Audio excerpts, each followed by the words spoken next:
Newest single ni Henry G na hindi ko masabi, under GMA playlist, maaari nang mapakinggan. Silipin sa report.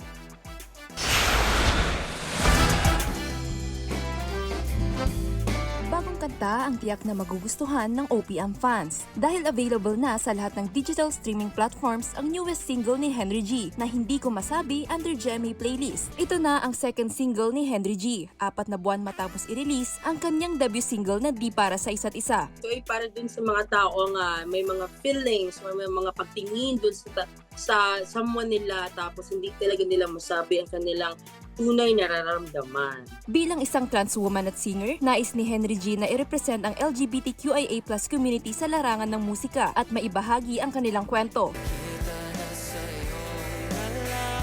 Mapapakinggan na rin ang newest single ng Baguio-based singer-songwriter na si Bloom. Yan ang discovery under Alt G Records. This song po is about the slow death of a relationship. It's the situation where malapit na kayo mag-break, pero parang naghihintayin na lang kung sino yung unang magsasabi. Dagdag pa ni Bloom, karamihan sa kantang isinusulat niya ay tungkol sa iba't ibang klase ng pagmamahal. Sa patuloy na paglikha ni Bloom ng mga kanta, unti-unti rin siyang gumagawa ng kanyang pangalan sa larangan ng OPM. Maaari nang i-download ang Discovery sa iba't ibang music streaming platforms. Jewel Fernandez, One North Central Luzon.